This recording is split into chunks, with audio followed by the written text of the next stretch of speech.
What's up, y'all? It's your girl, Sakina, and I'm back with another review. This is my review for The Real Housewives of Atlanta. This is season 17, episode 14.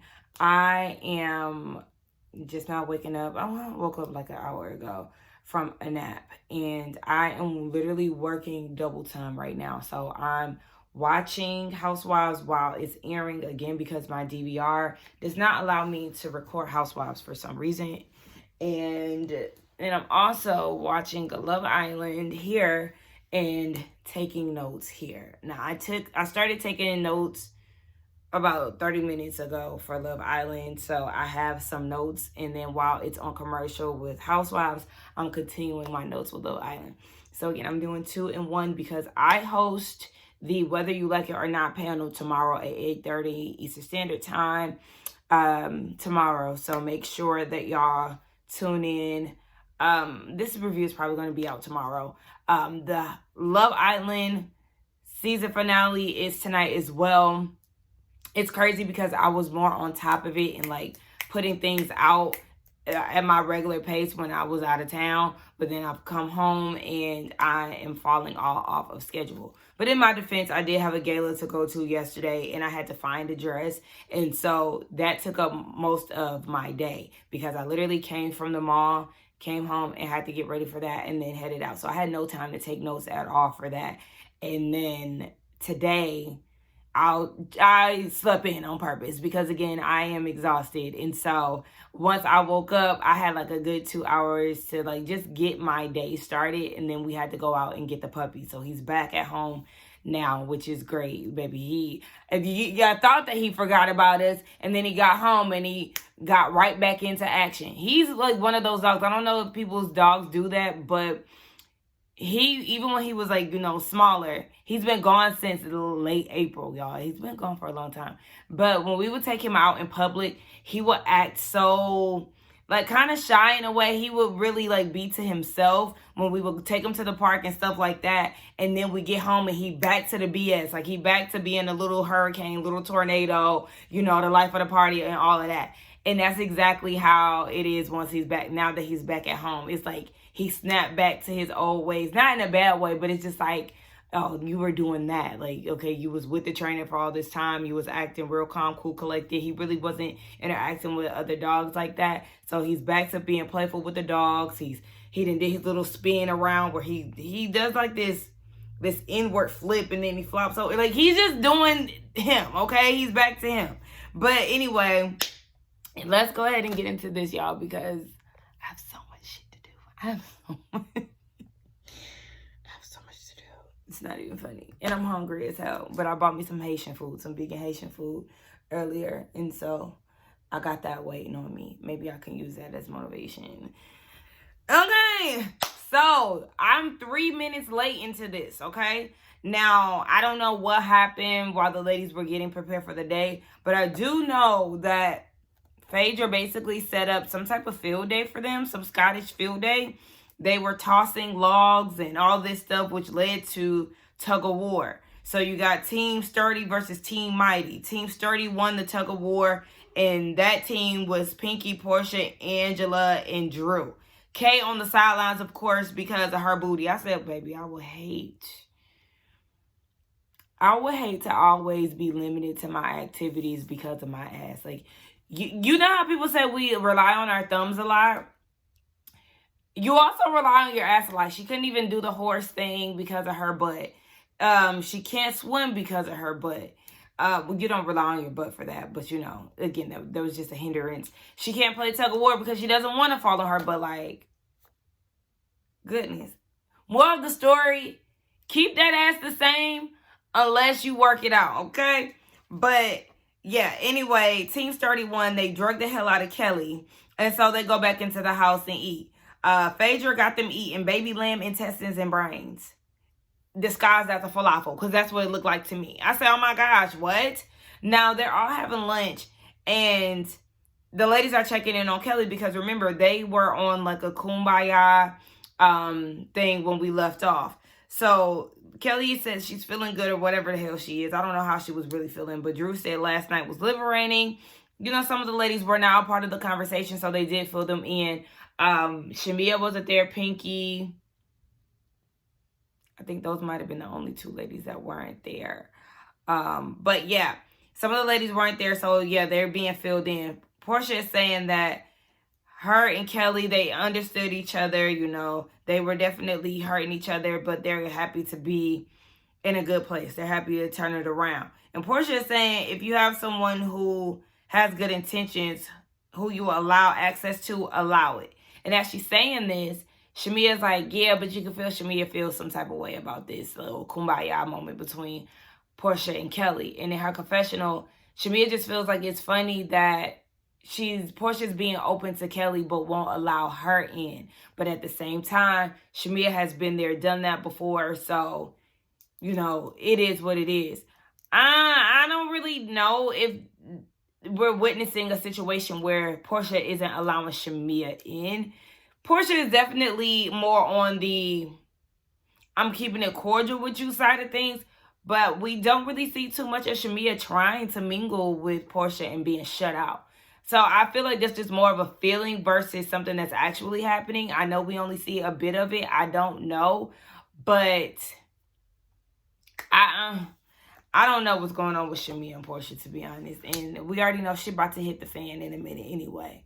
So it's obvious at this point that Shamia does feel some type of way. She goes back to her room and she calls her mom. And she's telling her mom that, you know, things have just been a bit heavy. She was telling her about the whole Angela situation, how Angela was claiming that Shamia was sleeping with her neighbor, and then the wife texted her to basically clear all that BS up. And once Shamia presented it to the girls then found another excuse to, you know, blame Shamia, saying, oh, well, you said something about her daughter. And she just feels like she's always attacked.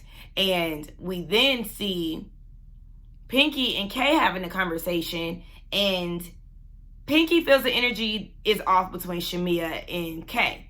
And it's obviously because they had that whole conversation about Shamia bringing up her outside friend group to Kay and all of that, saying basically like being her friend is risky or whatever you want to word that.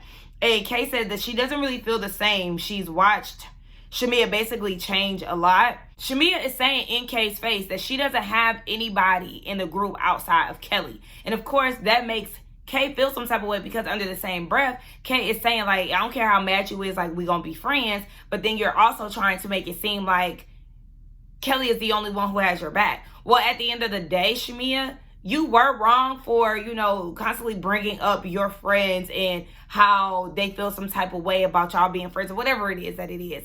And nobody wants to hear that. But Kay is willing to move past it. And it sounds like you're still willing to sit in that. And that's an issue, because you're then taking a dig and saying that Kelly is the only friend that you have. Meanwhile, Kay is still trying to be your friend. Even after that, she said that whole night she was checking on you. And it's like you are wanting to just like dwell in whatever issues that you have with people instead of making some type of resolve and actively moving on. Because Pinky was like, she's watching Shamia have all these problems with everybody. And of course, we're provided flashbacks of her being at odds with Drew, with Angela, Phaedra, you know, and she feels like Shamia is starting to really wear that on her. There's like this dark cloud surrounding Shamia. And I can see why they feel like it's just it's exhausting, because at this point too, she's seeing Kelly and Porsha be on good terms, and she's feeling left out of that as well.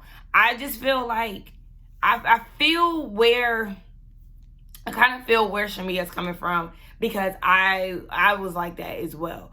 Being in a friend group with people that I'm familiar with. I understand that this is not people that she really hangs with like that. I mean, she's familiar with them to an extent, but I had a friend group that I put together, and all my friends that I brought together, and I told y'all this already, that I felt like a stranger in. And then trying to navigate that, and it's like, damn, these are my group of friends, and I still feel like I essentially feel left out. But I also had to come to grips that a lot of times it was just me overthinking stuff and not really seeing shit for what it is, because I'm reacting out of emotion versus, you know, logic. And I just feel like if Shamia has conversations with the ladies and really did it and, you know, learns how to move forward without, you know, animosity, then she would be fine. But it's just a lot, and people are really starting to take it's always a woe is me thing with Shamia too. Like, I understand her feelings towards this whole Angela thing and the line always moving and people always putting the blame on her. She's very valid in that because, again, yes, people were not really jumping on Angela the way that they should because Angela was on some BS. Angela made all of that shit up, and yet nobody really validated Shamia's feelings when it came down to that. Not even Kelly, from what we seen. So, yeah, I feel where Shamia is coming from, but at the same time, you gotta learn how to move the hell on and just have a good time. You always being a victim, baby, it gets to a point. So we get a scene with Pinky and Kay again, and Pinky is crying. She's frustrated. She's on the phone with one of her business partners because she's having some business issues. She's saying in her confessional, if she doesn't have a good month, then that money comes out of her pocket. Mentally, she's, you know, at home with her business. And she said that it's just a lot of drama. She spent $20K in 24 hours. And you see she's crying, and Angela comes into the room. So in Angela's confessional, she's like, we're crying over money. I feel like Pinky ties money to her identity. I hope she understands there's more to her than her bank account. I understand that. Like, I get where Angela's coming from. But yes, I'm crying over money, bitch, because I'm in debt. Because I'm drowning in debt and there's always a fucking problem with my business. So these tears are very valid. It has nothing to do with me being showboaty or anything like that. So that's why I'm like, I don't understand why she was trying to make it seem like there was some type of issue with Pinky crying. She's overwhelmed, bitch. Like, yes. And you should be more sympathetic with that because you didn't do well with your houses and selling them. I don't know. I just kind of feel like sometimes Angela is not as sympathetic as she should be. Or she could be. Yeah, I don't know. I get it. She's not too fond of Pinky, but it's just like, yes, bitch, her crying, I understand. But she did go over and comfort Pinky. Pinky said she's tired of the rat race. She said everybody is looking at her for answers, and it got her thinking, like, goddamn, what am I paying y'all for? I would be irritated, too, because, bitch, if I'm paying you to be my accountant or X, Y, and Z, I don't know who's calling her. But if I'm paying you to do a job and I'm supposed to be trusting you, why the fuck is you calling me? You should be calling me, telling me that you got shit resolved in X, Y, and Z. But she's just wondering when things are going to pay off because she sacrificed so much with her business, you know, especially her home life, being there with her kids, being there for her husband, you know, that almost was at the cost of their marriage. And she was like, life was better when she was broke. And so the girls are, you know, surrounding her and comforting her. She was like, you know, I'm about to quit and just be a brand ambassador for Go Naked here. Pinky does have a lot of stuff going on, though. I will say that one of the vegan chefs that I follow online, y'all know I'm very in and out of Instagram these days. And so I popped on the other day and I seen that he got some type of beef with Pinky and was like, basically like, since you want to play. I don't know if he was trying to expose her. I don't know, but they are beefing. And I was like, oh, wow, okay. And then I seen right before I got on here, Dominique Morgan, she's Pinky is opening a Slutty Vegan somewhere in Ohio. And Dominique Morgan is like, why? Like, wondering why. First of all, don't sleep in Ohio. And I'm not just saying that because, you know, I was born there. But, you know, Ohio has big cities. The big three C's. Hello? Cleveland, Columbus, Cincinnati. And not to mention, you know, all the other smaller, you know, known-esque cities. Like, don't do Ohio. Don't do, okay? Like, yeah. Yeah, actually, we can have a Slutty Vegan there. That's fine. But anyway, yeah, Pinky, the people are on her and at her. Like, girl, I like her on the show, but it seems like the business side of you isn't the best. Girl, you might need to go back to the drawing board for real. So they end up going out and they're on the Sprinter. We see, what's her name, Kelly, with this McDowell outfit on, which was clever. Like, I get it, it's cute or whatever, but, you know, sometimes I just feel like Kelly's outfits be on trash. But this one was all right. And so Angela in her confession was like, bitch, this is really coming to America. Like, Talk about Shamia, talk about how Kelly put her on payroll or some shit. I'm like, what the fuck? Kelly brings up her new man, and then they talk about how he paid for her teeth. Baby, I'm with Phaedra. Phaedra was like, the girls got their priorities fucked up. I would have told that man, give me some crest whitening strips and pay my bills. No, for real. Because, girl, you got new teeth. Like, listen. If somebody want to pay for these braces and pay for my, what is it? The composite. Little fun fact. I chipped my tooth twice back in the day. And so I'm being very vulnerable with y'all because this is an insecurity for real. But I chipped my tooth twice as a kid, the same tooth. And I got, what is it, a composite? Like, I know what it is, but, you know, they filled it in. And at this point, it's discolored. And it's just like, oh, it's like an insecurity of mine, and I want to get that fixed. Like, dental work is so expensive, y'all. Like, it's, I already know. So if somebody wants to pay for my dental work, like, I would love that. My braces, to get this. Because they want me to get a crown over it. I'm like, I can't just do a composite. Like, because you could get that redone. Like, I've Googled that. But my dentist ain't really trying to do it for real. And I'm like, why not? Why not? I can't believe I just told y'all that. I ain't even been drinking or nothing. I just told y'all my business. One of my insecurities on some sober shit. Ooh! Anyway, yeah, this mystery man she talking about just been pumping her up or whatever, and he is a Pisces man. I said, oh, good luck, girl. And you a Pisces on top of that? Been there, done that twice, girl. Leave that shit alone. We learned that Drew has a hysterectomy, or she had one, and they talk about the pelvic floor, how it falls.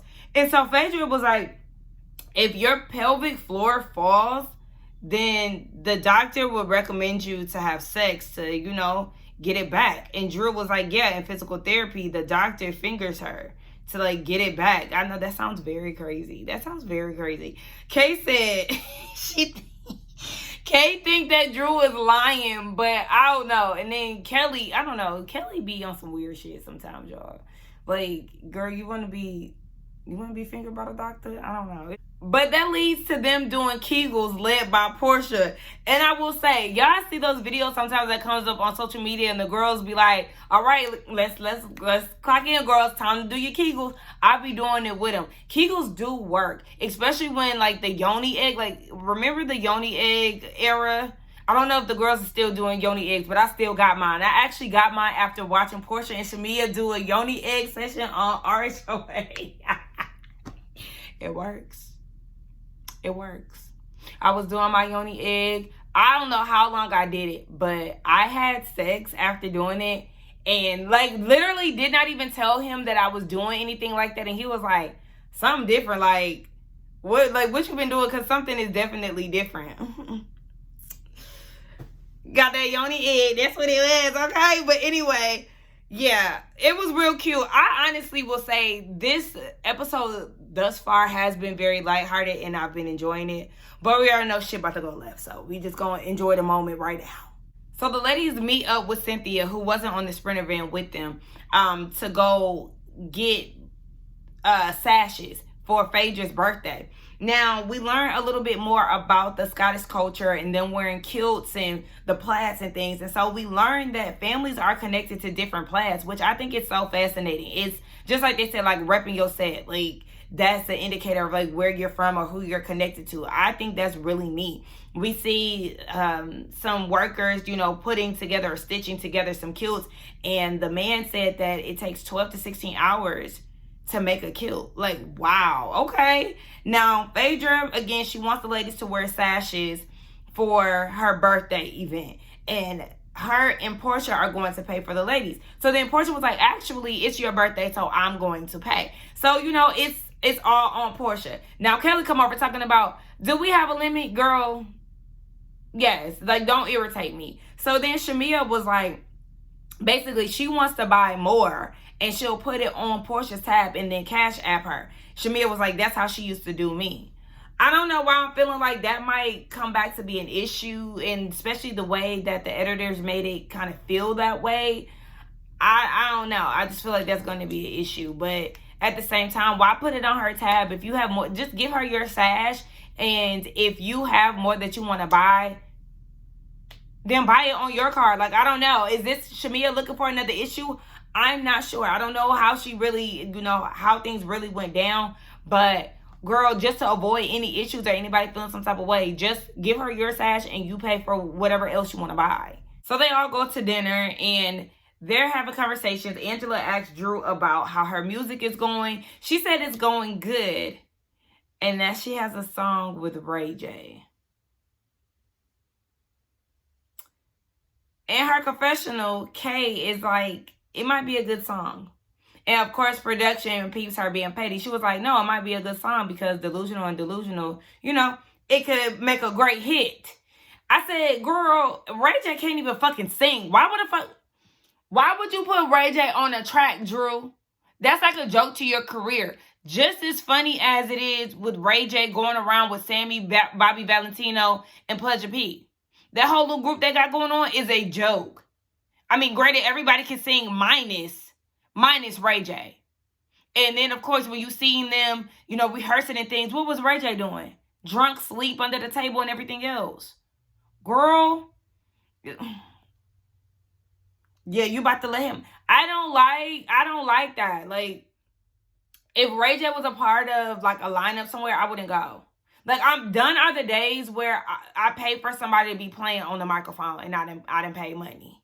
Like, I was so happy, even though I did go against what I just said. I was so happy that for the Boys for Life tour with B2K and Bow Wow, I'm so glad that Jeremiah was no longer a part of the lineup and he, he got sick to the point where he couldn't be a part of it no more. I said, I'm not wishing, ill on him or nothing like that. But you know what I'm saying? I said, thankfully, because Jeremiah is one of those people that I'm talking about that will go in and play on somebody's mic, sound a motherfucking mess. Like, absolutely not. I'm not doing that. I'm not putting up with that. Speaking of, y'all, I'm thinking about going to see Earth, Wind, and Fire this upcoming weekend, this Sunday. I want to go see some legends. Them and Lionel Richie is on tour. And I'm like, yeah, I got a little old soul in me for real. Like, I would eat that up. I might cry shit. I might go see them. I told my mom. She said she would go with me. I might have to go see about that. Anyway, Pinky was like, if you need a background singer, like, let me know, Drew. And so they playing around or whatever. And Drew was like, well, at the end of the day, me and Dennis, we've been in the talks. We talking about going on tour and all of this stuff.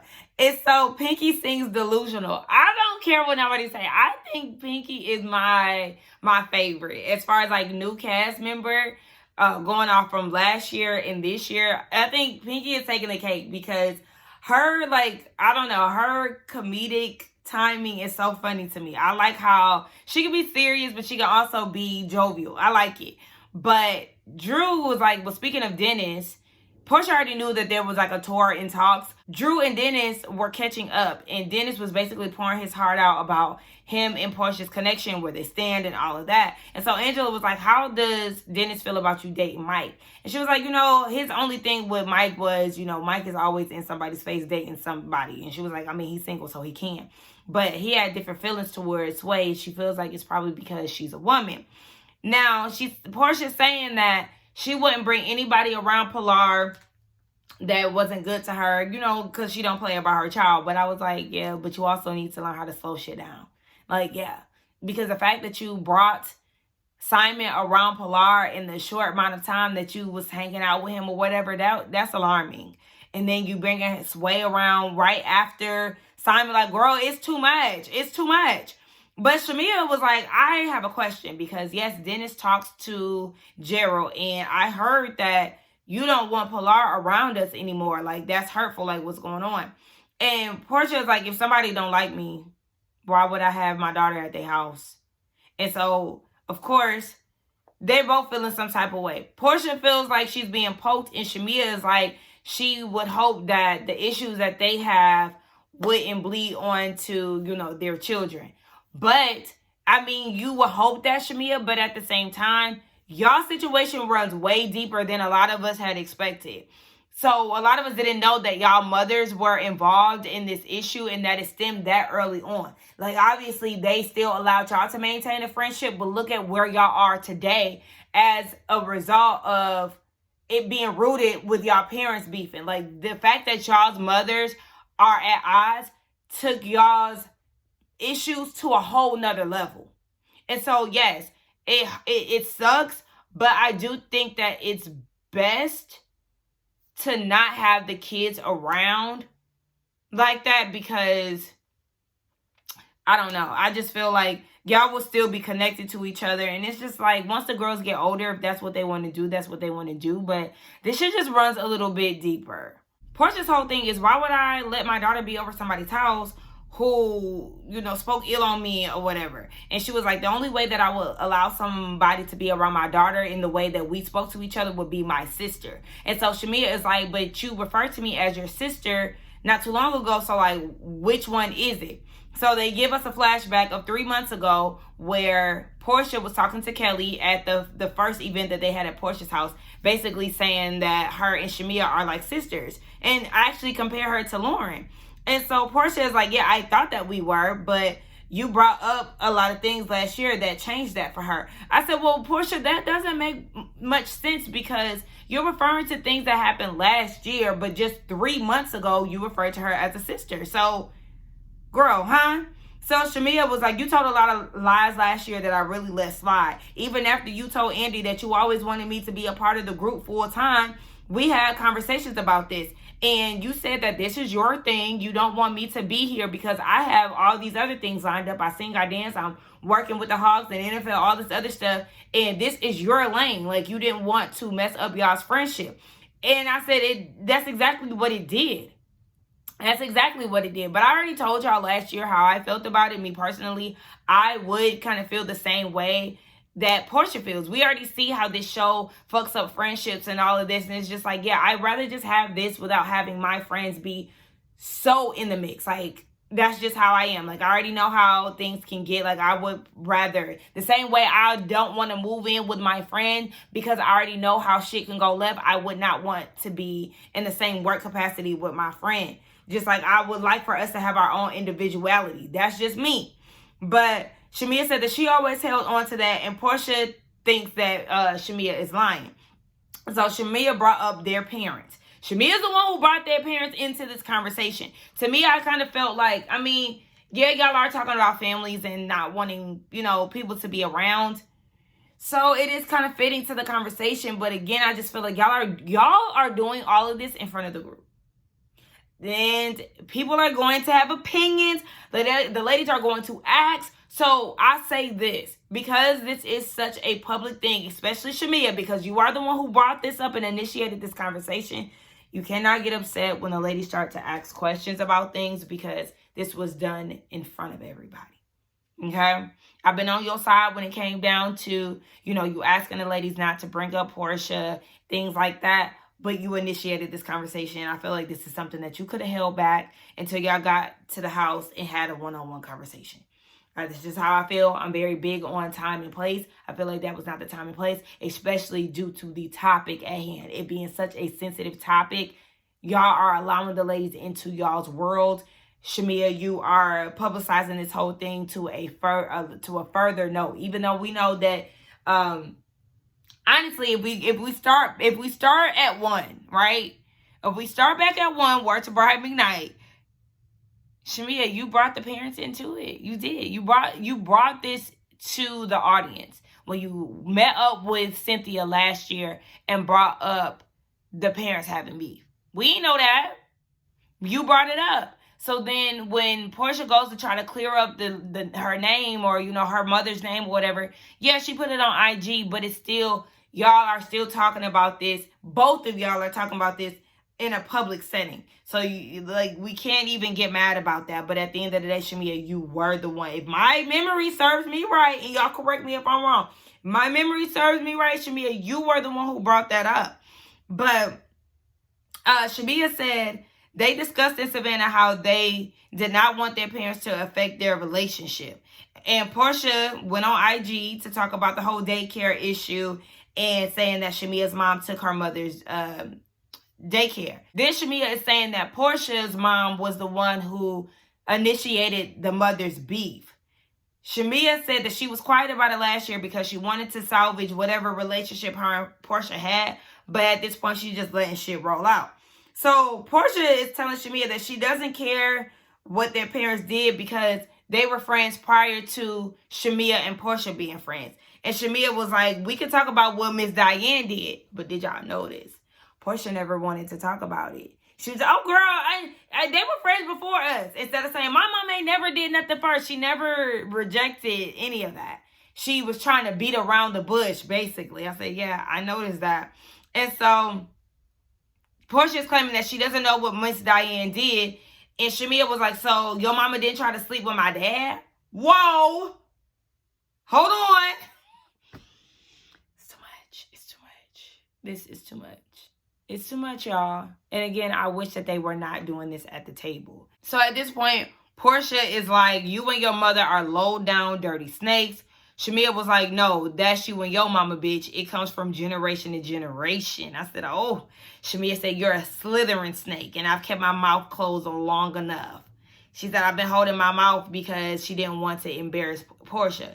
And Porsha is looking around like, bitch, I don't feel embarrassed. Like, the gag is, I guess Porsha said that she had been holding on to this. She already heard about this. She brought it to Miss Diane, who was flabbergasted because in all actuality, Shamia's mama fucked Shamia's uncle, her daddy's brother. I said, what?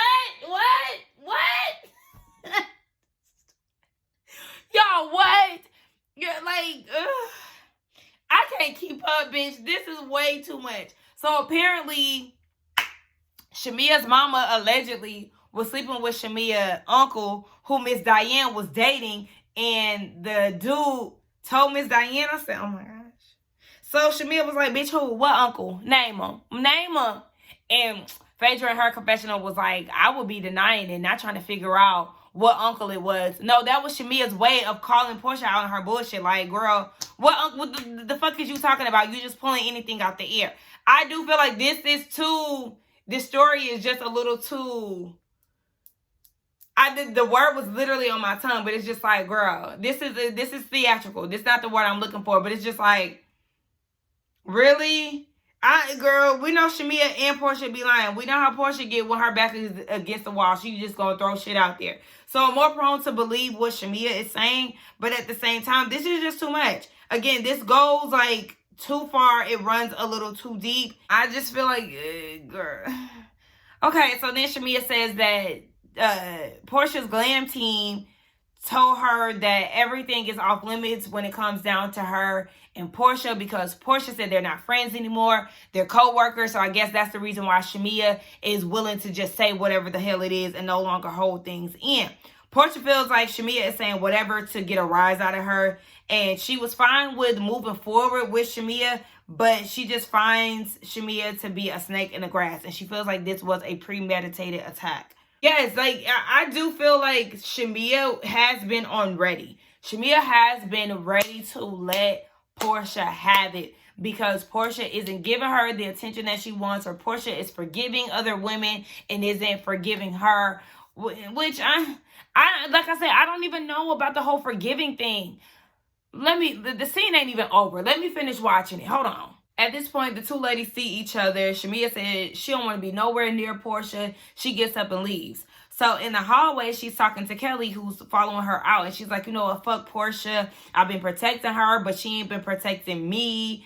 I'm like, but like, in what way do you feel like Porsha hasn't been protecting you? I'm just focused on this season right now. What part do you not feel protected in? Like, what has triggered you to make you feel like this? I feel like, yes, the way that Porsha is with everybody else has triggered Shamia up to this point for her to, you know, react this way at the table. In her confessional, Shamia says that Porsha doesn't want her there. She always been that way. She loves her because she's been a true friend, but she feels like it could only be reciprocated if Shamia was a friend of the show. She said she never said anything ill about Porsha, and she could stand on that. So back at the table, Porsha feels like Shamia was trying to trigger her. Like, girl, why would I let my daughter over your house? You said that you would never do anything to her, but you might try to poison me. And so Shamia is telling Kelly that Porsha wants to be liked and needs to be liked by people because her home life is fucked up. Shamia feels like Porsha does things to be liked instead of being loyal and honest. She said she don't rock with bitches like that. See, the thing is, when y'all start to really speak how y'all feel, it does make it seem like, what the fuck was this friendship then? If y'all can have all these negative things to say about each other and how, oh, she's disloyal, she's this, she's that, then it's like, well, damn, how strong was the friendship anyway? Because it, again, like I said, I do look at the way Porsha and Shamia's friendship was, especially how they fell out. It did bring a lot of things out as far as like me and my best friend and how we fell out. It was very similar. But the main difference is, I can speak to me. I don't know how she was on her end, but I wasn't going out and like bashing her, like her character. Like, I'm pissed off because we're not friends and all of this, but I'm not like, oh, that bitch is unhappy at home and that she needs to be like this. She da-da-da. So it's just like, whoa. Hold on. It starts to be like, how long was that pressure built up to the point where y'all, you know, things are starting to come to a head like this? And so Porsha was like, what I see in her eyes is the same shit that I see in everybody that has hate upon me. I lost my best friend and my husband last year, and the evilness that she saw in Simon is the same evilness that she sees with Shamia. She said until that spirit gets off of her, she can't fuck with her.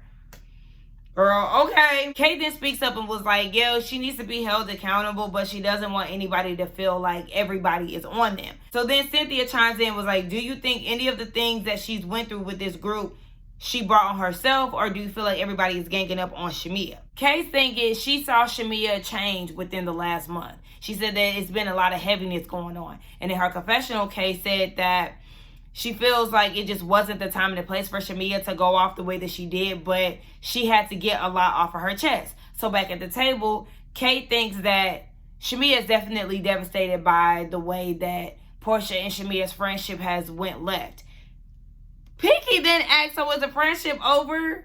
And Porsha was like, did you hear what she said about my mom? Like, duh. In her confessional, Porsha was like, yes, that shit is definitely over. Like, her mama is trash. And she was like, it is what it is. So then the episode ends with Shamia crying to Kelly in the Sprinter van. Again, this is a lot of deep-rooted issues that are going on. I do feel like Shamia did bring the parents to the forefront of this and made it a public issue.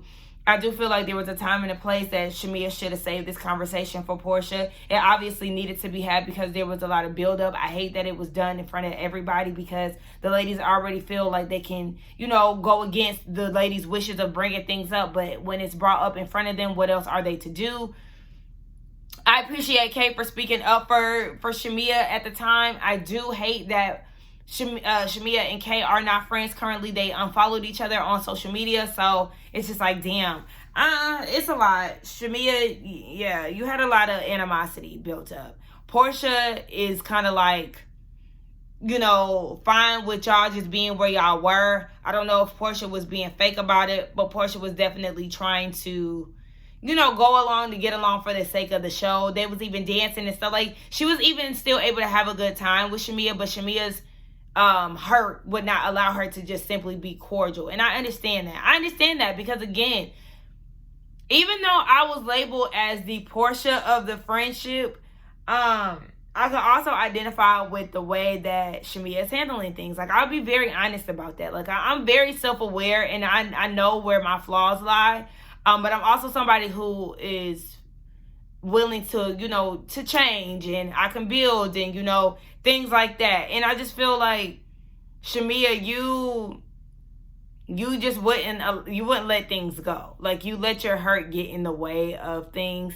And if you and Porsha needed to have talks multiple times to get over y'all's issues, then that should have been that. But again, it goes further than y'all's friendship. It's like it's literally a generational thing. It started from y'all's moms, and then y'all became friends. Y'all fell out, but y'all still trying to maintain friendships with y'all kids. It's not going to work. It's not going to work. It's not going to work.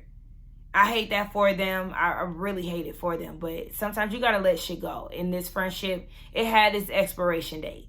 But anyway, let's get down in the comments and talk again. I will be hosting tomorrow's panel. Y'all don't forget to like, comment, subscribe to my channel, and I will see y'all in the next one. I feel like there's so much more that I can say, but we just gonna wrap it up here, and we'll talk more in the panel. But yes, I'll see y'all in the next one, and let me continue on with this Love Island stuff. Bye. And let me clear this up too. By no means am I saying that Porsha is an angel when it comes down to any of this.